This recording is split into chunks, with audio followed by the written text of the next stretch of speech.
Hey, haven't seen you in a while. What you been up to?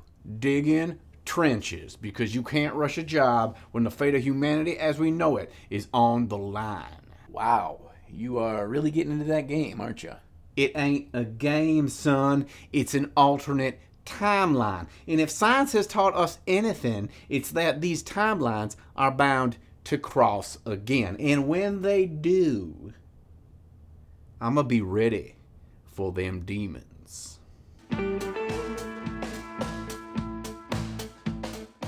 Trench Crusade erupted on the scene late last year, seemingly out of nowhere. Their Kickstarter grossed over $3 million, and the momentum surrounding the game has only grown. But why? Why has this game become the biggest indie miniatures war game we've ever seen? One the likes of which even Juggernaut Games Workshop should be scared of. I think I know why. But first I want to make it clear that I'm not affiliated with Trench Crusade, nor are they a sponsor in any capacity. Alright, let's just dig right into it here, and not lie to ourselves either. Come on, we're mini painters and mini wargamers, and there's nothing that's going to make us fall in love with the game faster, or not give it the time of day, more than how badass, or not, the miniatures are. Sure, Trench Crusade has an incredible art direction and visceral visual style created by the amazing artist Mike Francina, an artist who's worked on the Diablo video game series, Magic the Gathering, and Path of Exile 2. And yes, the lore and setting of the world is both gripping and easy to understand. It takes place in alternate history World War I,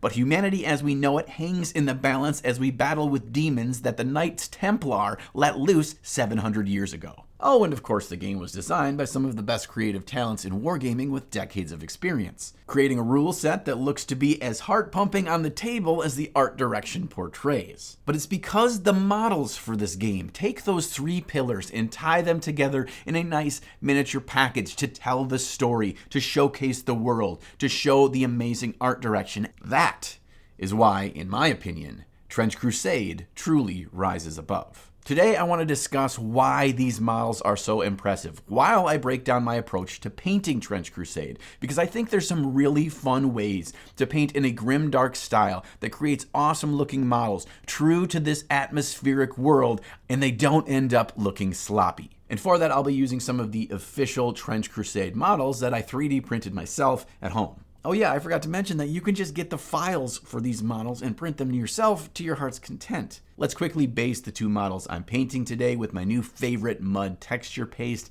and some amazing ground cover. I'll then prime them black and then thin down some dark warm brown Rhok Hide paint, and I'll slap that all over the models to give them a proper grimy undercoat. This is a simple step that really sets the mood for this grimdark Trench Crusade world, one that will make our life much easier and quicker as we go through the paint process. And the reason I'm not just priming the models with the dark brown is that when I put on this inconsistent wash coat of the brown all over the models, it adds varying depth of darkness in the shadows across the models that give us that mottled effect. And while I use my paintbrush to slash on these initial base coats of my Sniper Priest, I want to break down some important factors about the models and 3D printing as it relates to Trench Crusade. You see, the creators of this game encourage us to be hobbyists. They want us to kit bash these models. They want us to use our own counts as models to bring the world to life, or they want us to simply print as many of these models as we want so we can play the game however we want.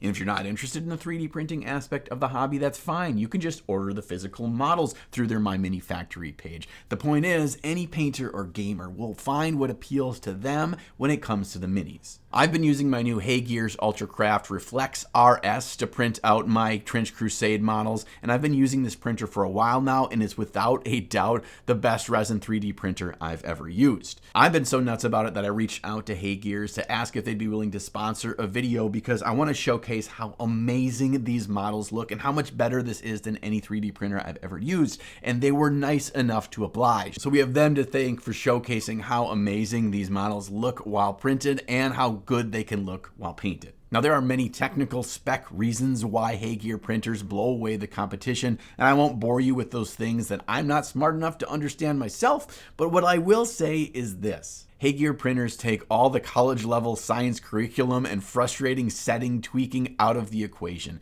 The auto-heating, auto-leveling, maximized speed of printing, and complete lack of need for troubleshooting means that I can print durable models that won't break even when thrown off the table, all while printing details as fine as the width of a human hair. Oh, and the auto supports in the software are calibrated precisely to the printer and resin combination that you're using, so the model has zero pock marks like you usually see on 3D prints. All the pain points for resin printing that we're familiar with and frustrate us, they're just not here. Complicated slicing software with unclear settings, failed prints, and the constant need to tweak settings. Basically, Haygears has designed their own ecosystem where they control every variable completely, meaning that whether it's your first model or your 10,000th model, they're going to print out as crisp and clean as you want them to.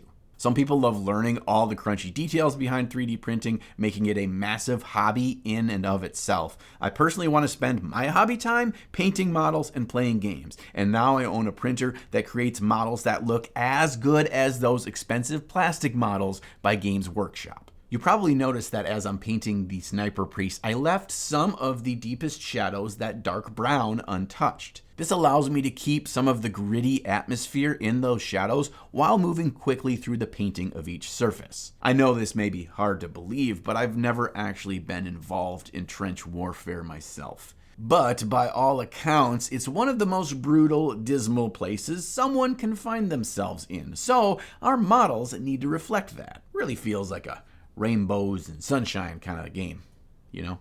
I'm also adding some seemingly random colors in places around the model after I've finished that section's highlights. I'll explain that a bit more, as well as share the specific limited color palette that I'm using for these models when I show how I paint off the horrific Hell Knight in just a minute. For now, I'm just really enjoying painting this model, and that's not just a, oh hey, this model looks cool kind of mentality, although there is still that. No, what I mean is, these things are designed with such thought and purpose that it's the main reason why I felt I needed to make this video. These models have the perfect amount of detail. They aren't over-designed, and each detail has purpose. The poses feel realistic and not at all like stiff mannequins you often see in 3D sculpts. The important aesthetic of the model really shows itself even on the tabletop, and each of the different factions has a unique approach to that aesthetic. So they all feel like they're part of the same game, but each faction truly feels unique.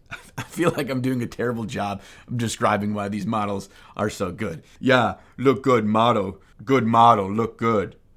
Paint happy, model. Yeah.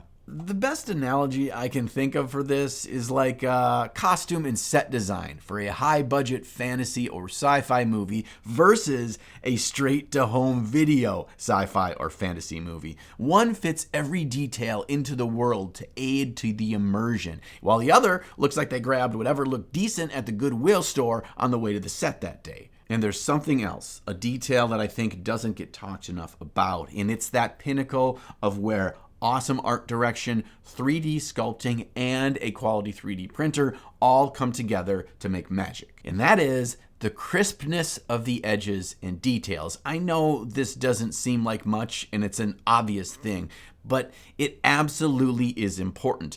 Each edge is sharp, but not too sharp.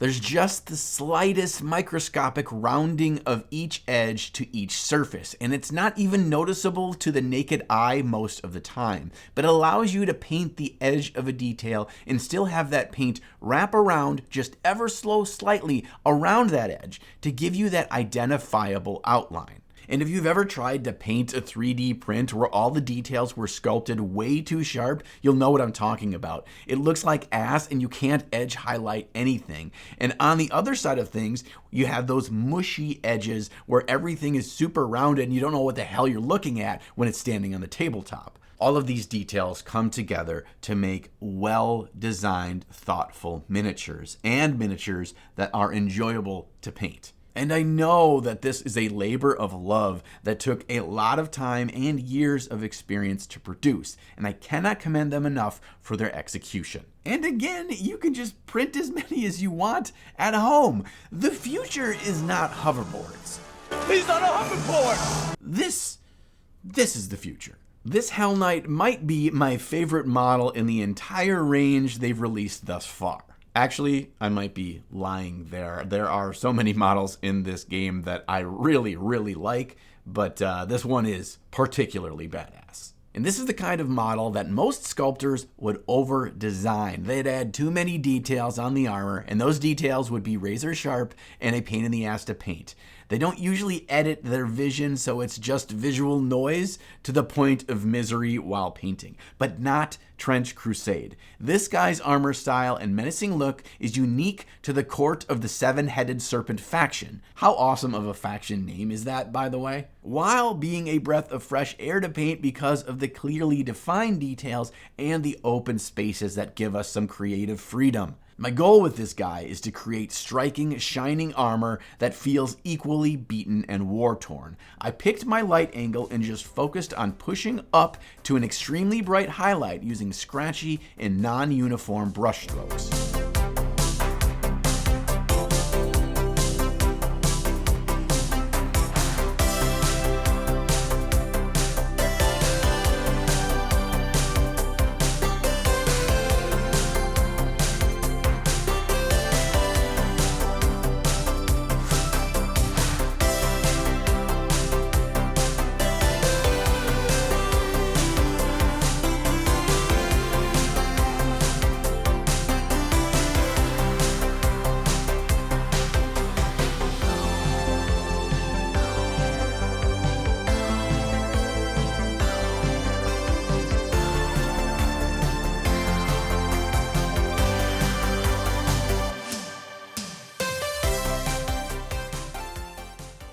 You might have noticed that I haven't been wasting my time getting smooth blends and transitions on these paint jobs. That's because in the Grimdark alternate timeline past, there are no clean, smooth surfaces. For now, we just push the highlights really far, leaning on the crisp, easy to paint edges and upward facing surfaces on the upper half of the right front facing side of the model. Now for both of these models, I use the same 12 paints in a condensed color scheme. These colors are some of my favorites for painting in the Grimdark style, and they can be easily used to add depth and color pop with no fancy techniques. For example, I grab a couple of colors to bring more interest to the armor. I'm focusing on the downward facing surfaces of this armor that's in shadow. This gives us some dimension to those shapes, insinuating that there's a level of bounce reflection on this armor. And the colors themselves don't need to make sense as long as they work in the scheme. A burgundy, a sickly olive green, doesn't matter. They have a really good home in this paint scheme. And as long as most of the time you're placing them directly over that brown undercoat, you can't really screw this up. The important thing is that none of these colors are getting so bright and bold as to fight for our attention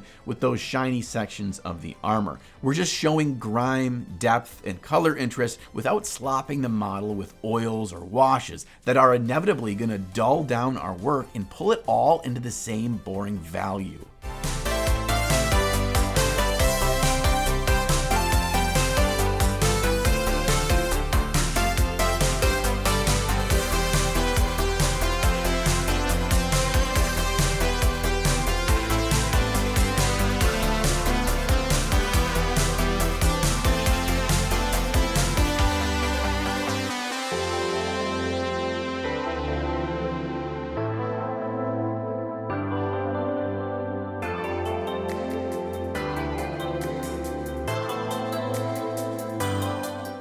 Once I get to the smaller details on the model, I just grab whatever colors seem interesting or are already on my palette that are in my 12 color scheme. This way, I get to keep everything in the same universe, feeling cohesive, and get to have some fun messing with different colors while I paint these smaller details. I keep pushing these grungy colors into the shadows to imply grime, moss, dry blood, anything really that your imagination makes of it, and I keep these highlights quick. I'm just making sure that the interesting details on the model are defined with paint, but beyond that, I'm not following any rules or wasting any time.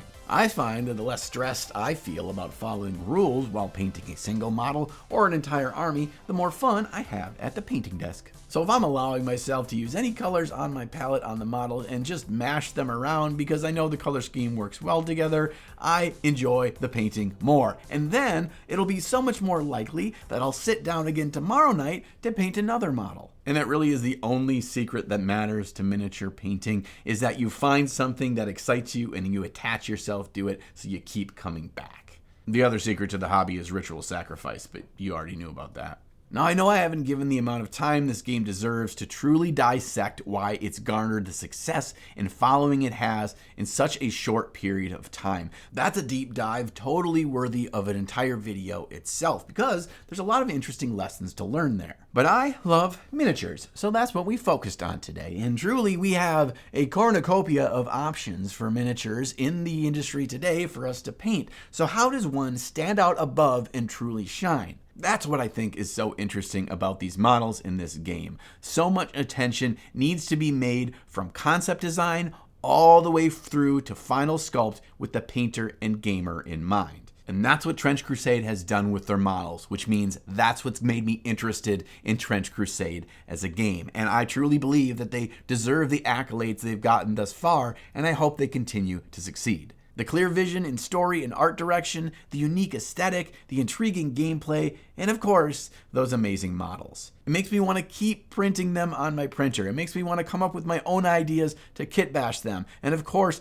it makes me want to paint my warbands. If you're new to learning about Trench Crusade and want to learn more about it, I'll put a link down to their website in the video description. And if you want to print them out at home in the most stress-free way while ending up with models as good as Warhammer plastic, I'll put a link down to my Hey Gears printer there as well. Heck, they even gave us a Ninjon code for $50 off. Thanks for hanging out today. I had so much fun painting these models. Sometimes when you really enjoy painting a model, you can see it in the finished product, and I think you can see that with these two models. I just really enjoy the sculpt and how fun they were to paint and how well the design really aided in that. If you want to see more Trench Crusade content on the channel, let me know down in the comments. I'm curious how many of you are interested. And be sure to hit the like and subscribe button down there, please, if you haven't. I just really don't want you to miss any future videos. And if you wanted to support me in another way to help me continue to make videos, just check out the link down to the Patreon below there. You get some fun rewards as a thank you, like access to my Discord server where we can hang out